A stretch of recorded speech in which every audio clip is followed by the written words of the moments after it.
Good morning बच्चों, मैं हूं अमित तिवारी और आप देख रहे हैं अपना YouTube channel focus on physics. तो बच्चों, आज हम क्लास 11th के लिए फिजिक्स में चैप्टर 4 से रिलेटेड, चैप्टर 4 का नाम है बल तथा गति के नियम, यानी कि force and laws of motion से रिलेटेड टोटल 25 ऑब्जेक्टिव देखने वाले हैं। इसके पहले क्वेश्चन नंबर 1 to 25 पार्ट 1 में ऑलरेडी अपलोड हो चुके हैं, आप उसे पहले देख ले, तब ये बेहतर होगा। आज का टॉपिक ज्यादा अच्छे समझ में आएगा, आज का एमसीक्यू अच्छे से समझ में आएगा। तो चलिए आज के सेकंड एमसीक्यू को शुरू करते हैं। हम ध्यान से देखिएगा।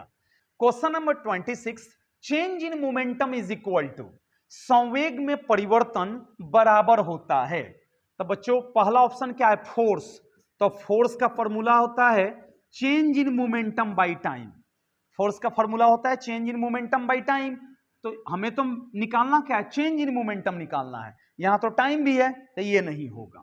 उसके बाद स्पीड का फॉर्मूला होता है डिस्टेंस बाय टाइम, तो ये भी नहीं होगा। तीसरा, इंपल्स का फॉर्मूला होता है फोर्स और इनटू टाइम। फोर्स एवरेज गुणे डेल्टा टी होता है, यानी कि चेंज इन टाइम होता है। सिंपल आप एफ इंटू टी लिख सकते हैं। अब फोर्स का फॉर्मूला यहां से रखें, कितना है? डेल्टा पी बाई टी, और इनटू यहां पर क्या है? टी है, टी से टी कैंसिल, तो जे बराबर आ गया डेल्टा पी। डेल्टा पी का मतलब हो गया चेंज इन मोमेंटम आ गया, यानी कि संवेग में परिवर्तन। इट मींस कि चेंज इन मोमेंटम इंपल्स के बराबर होता है। Next question number 27, if all the forces acting on an object act at a single point of a body, then that force is, यदि किसी वस्तु पर कार्यरत सभी बल वस्तु के एक ही बिंदु पर लग रहे हो तो वह बल है। देखिए बाबू, मान के बाबू एक ट्रायंगल हम बना दिए, देखिएगा ध्यान से। एक फोर्स ऐसे लग रहा है, दूसरा फोर्स ऐसे इस पॉइंट पे लग रहा है, और थर्ड फोर्स इधर पॉइंट पे लग रहे हैं। तो जब बहुत सारे फोर्स किसी बॉडी के एक ही पॉइंट पर लग रहे हो तो उन्हें कॉन्क्यूरेंट फोर्स यानी कि संगामी बल कहा जाता है। इसको F1, इसको F2 और इसको F3 मान लीजिए। तीनों का एक ही पॉइंट पर लग रहे हैं ना तीनों, तो इसे क्या कहेंगे? कॉन्क्यूरेंट फोर्स कहेंगे। Question number 28, to remain in equilibrium the vector sum of all the forces acting on an object must be, वस्तु के साम्यावस्था में रहने के लिए वस्तु पर कार्यरत सभी बलों का सदिश योग होना चाहिए। सबसे पहले समझें इक्विलिब्रियम और साम्यावस्था क्या होता है।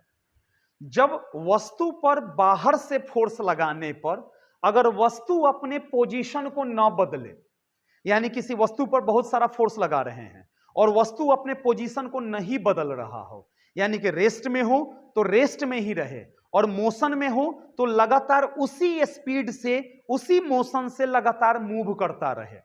तो जब बहुत सारे फोर्स लगाने के बाद भी वस्तु के पोजीशन में कोई चेंजिंग नहीं आए तो उसे इक्विलिब्रियम पोजीशन कहा जाता है। तो इक्विलिब्रियम पोजीशन के लिए किसी भी वस्तु पर लगने वाले टोटल फोर्स जीरो होने चाहिए। जीरो होगा तभी तो ऑब्जेक्ट के पोजीशन में चेंजिंग नहीं होगा। अगर कोई भी फोर्स बढ़ गया तो ऑब्जेक्ट के पोजीशन में चेंजिंग आने लग जाएगा, ठीक है ना।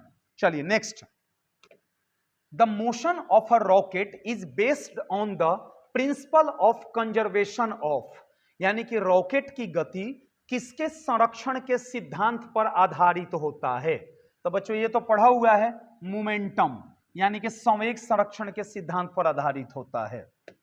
Next, which one has same dimensions as the impulse, निम्न में से किसकी विमाएं आवेग के समान होती है? देखिए इंपल्स का फॉर्मूला होता है फोर्स इनटू टाइम। फोर्स का यूनिट केजी मीटर पर सेकेंड स्क्वायर, यहां टाइम है, टाइम रहने दीजिए, यानी कि केजी मीटर पर सेकेंड स्क्वायर, और टाइम को सेकंड लिख सकते हैं, सेकंड से सेकंड कैंसिल, हमारे पास बच गया KG metre by second. Dimension निकाल लेते हैं, केजी का m, मीटर का l और सेकंड का t, कुछ नहीं है तो 1 1 लगा दीजिए, m1 l1 t-1। ये आपको याद होगा कि यह किसका मोमेंटम का यूनिट हुआ करता था ये वाला, और मोमेंटम का डायमेंशन हुआ करता था। कैसे? मोमेंटम का फॉर्मूला होता है मास इंटू वेलोसिटी, तो केजी और वेलोसिटी का हो जाएगा मीटर पर सेकंड, यानी कि केजी मीटर पर सेकंड हो गया। देखो यहां पर केजी मीटर पर सेकंड और केजी मीटर पर सेकंड सेम आ गया ना, तो उसका भी डायमेंशन वही होगा जो ये होगा, तो हमारा ऑप्शन बी होगा। Next, when a moving car stops suddenly the passenger sitting in it tends to fall forward due to inertia of. चलती हुई मोटर कार के अचानक रुकने पर उसमें बैठे यात्री आगे की ओर झुक जाते हैं, जिसकी वजह है, देखिए एक बस चल रही है उसमें आप बैठे हुए हैं, तो बस के साथ साथ आप भी किसमें है, मोशन में है। बस का जो वेलोसिटी है वही आपका वेलोसिटी है। अचानक जब ब्रेक लगेगा तो बस के साथ हमारे बॉडी का नीचे वाला पोर्शन जो बस के कांटेक्ट में है वो तो रेस्ट में आ जाएगा, लेकिन बॉडी का ऊपर वाला पोजीशन मोशन ऑफ इनर्शिया की वजह से लगातार कुछ देर तक मोशन में रहने की कोशिश करेगा। अब नीचे वाले पोर्शन रुक गए और ऊपर वाले आगे बढ़ते रह गए, तो ऐसा लगेगा कि बॉडी आगे की तरफ झुक गया। तो किसकी वजह से होता है? इनर्शिया ऑफ मोशन की वजह से होता है। ऐसा बहुत सारा एग्जांपल रियल लाइफ में मिलता है। Next, if the momentum of a heavy object and light object are equal then the velocity of light object will B.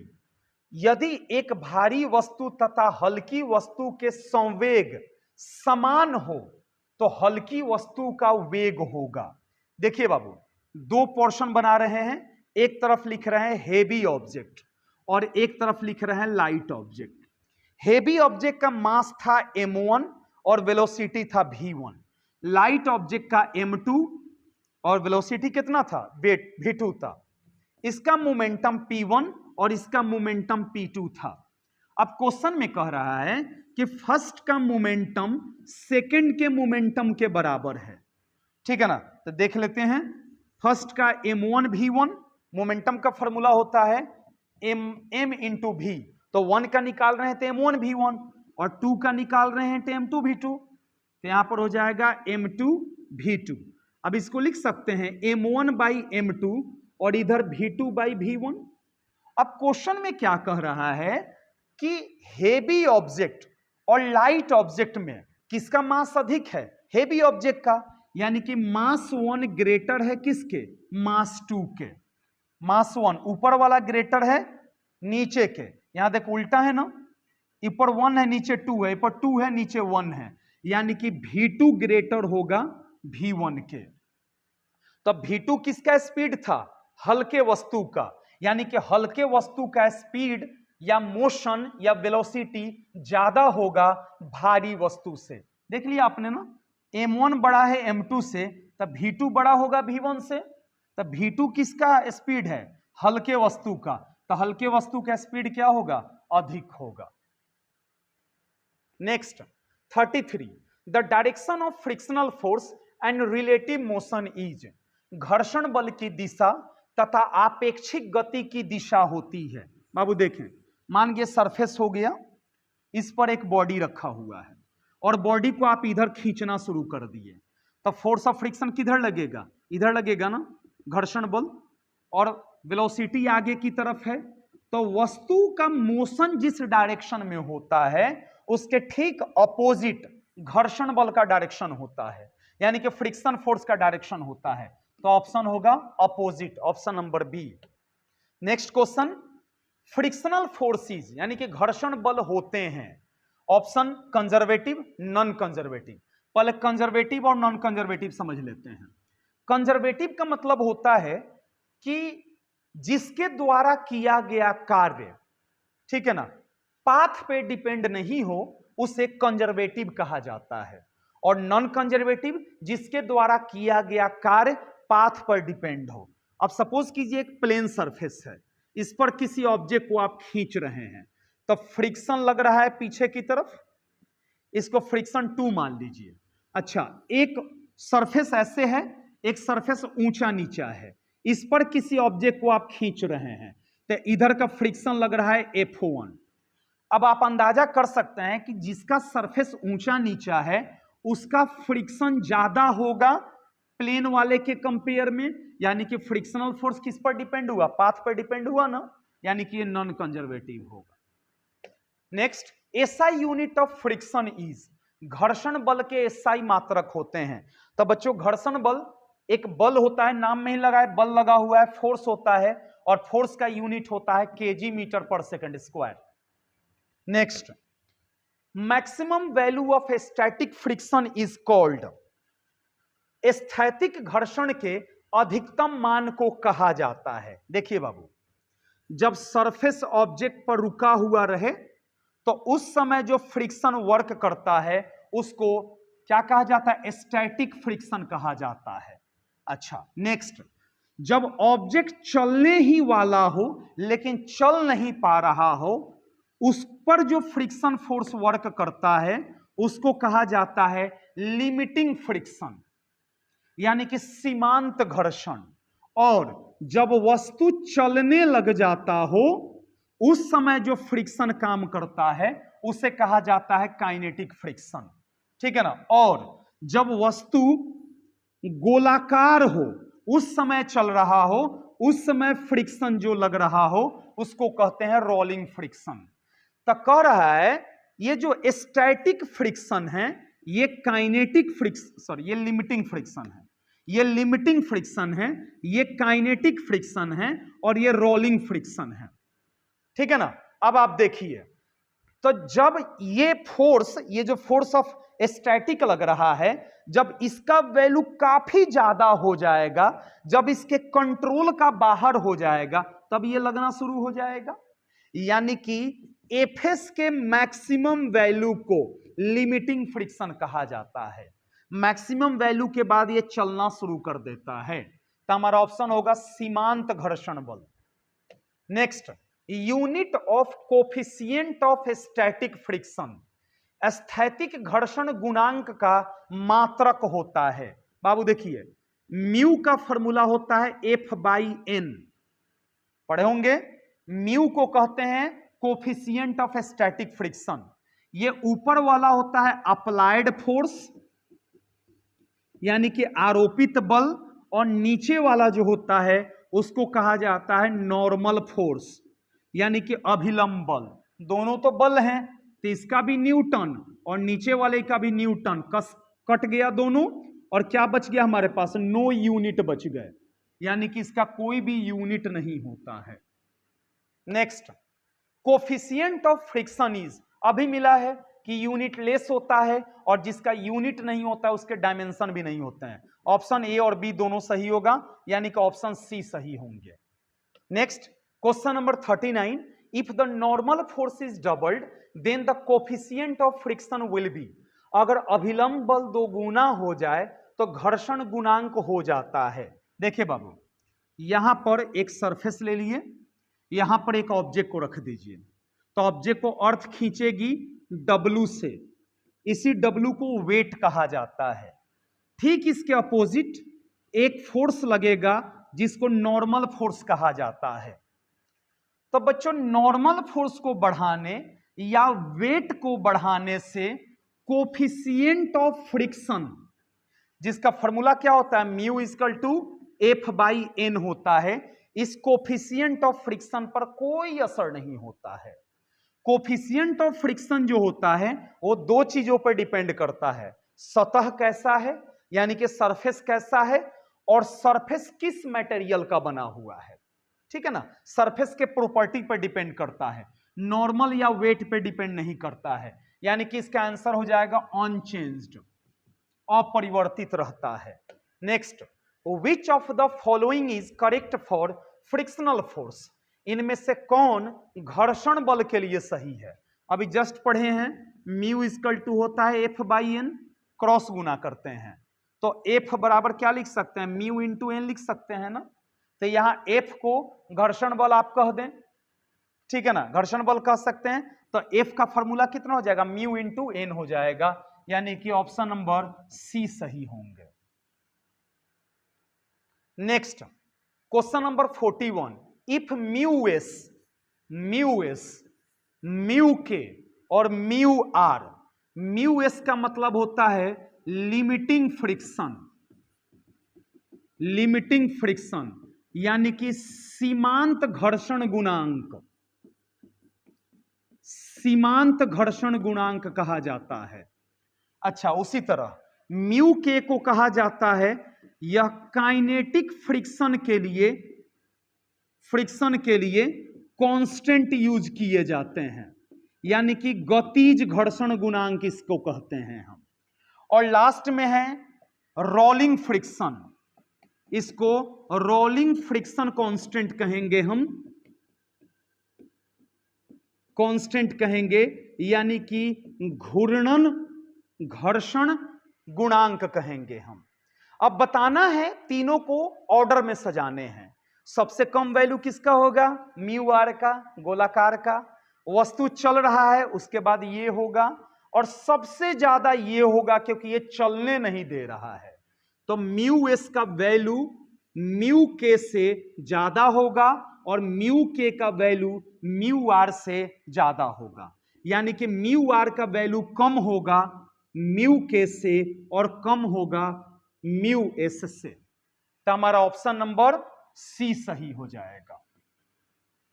Next, if net force acting on a body found to be zero, it means body, अगर वस्तु पर कार्यरत बल के परिमाण शून्य हो जाए तो वस्तु हो सकता है, अभी पढ़ा है ना, उसको क्या बोलते हैं? इक्विलिब्रियम स्टेज कहा जाता है, साम्य अवस्था। या तो वो रेस्ट में रहेगा या फिर मोशन में हो तो लगातार उसी मोशन में बना रहेगा, यानी कि ऑप्शन नंबर हमारा सी सही हो जाएगा।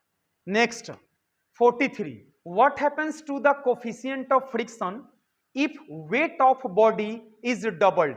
अभी जस्ट पढ़े हैं कि वेट को बढ़ाएं या फिर नॉर्मल रिएक्शन फोर्स को बढ़ाएं, कोई फर्क नहीं पड़ता है, यानी कि रिमेन्स अनचेंज्ड।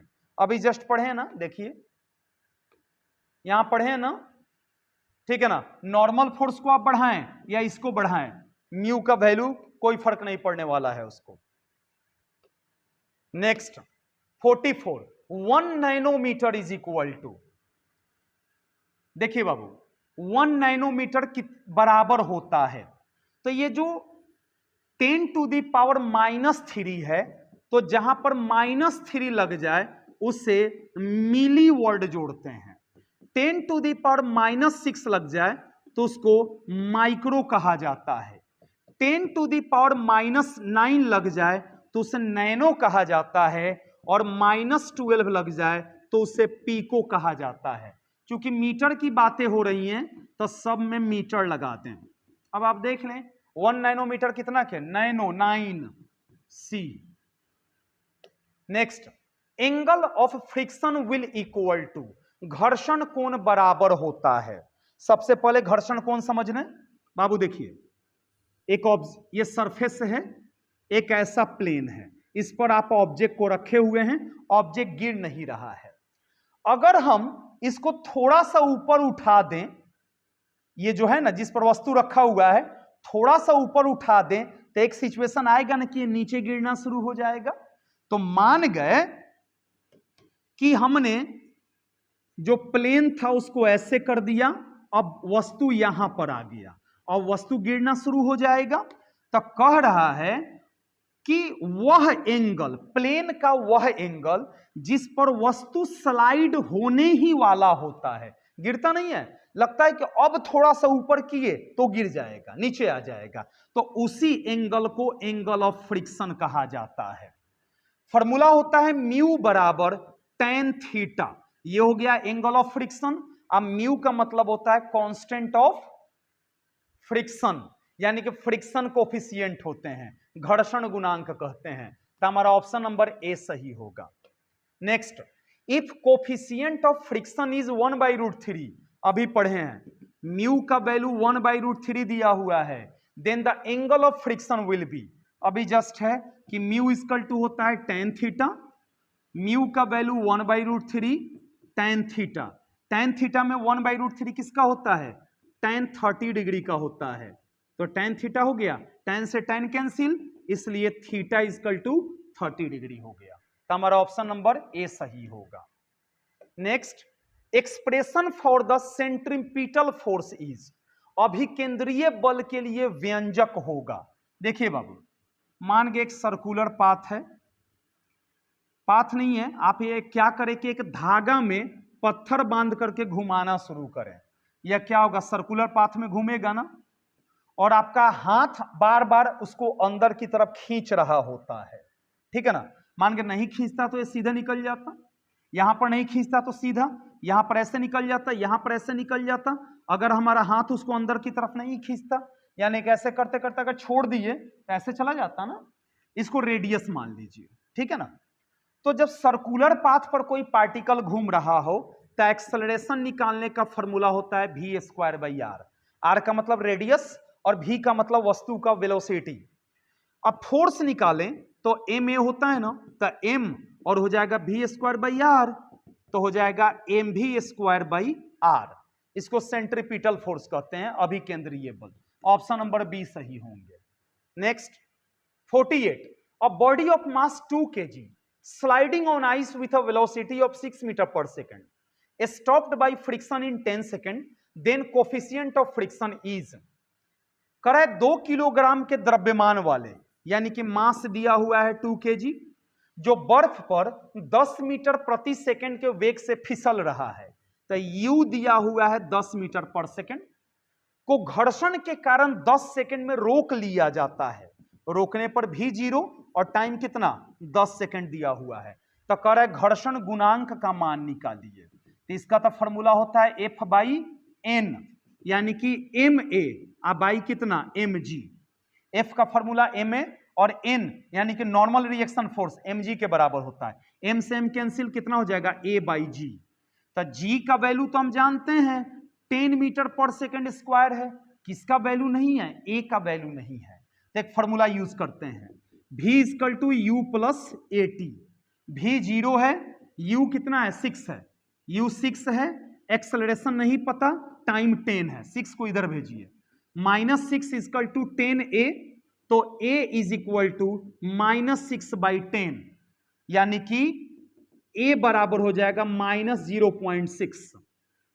अगर इसका मोड निकाला जाए, पॉजिटिव वैल्यू रखा जाए, तो रखिए a का वैल्यू कितना आया 0.6 और g का वैल्यू तो 10 होता है, डिवाइड करेंगे तो 0.06 हो जाएगा, यानी कि हमारा ऑप्शन नंबर डी होता है। याद रखिएगा म्यू का वैल्यू यानी कि कोफिशिएंट ऑफ फ्रिक्शन का वैल्यू निगेटिव नहीं होता है, इसलिए हमने निगेटिव साइन को हटा दिया है। ऐसे समझो कि हमने इसमें मोड डाल दिया है, मोड डालने पर जो निगेटिव होता है उनका वैल्यू क्या हो जाता है, पॉजिटिव हो जाता है।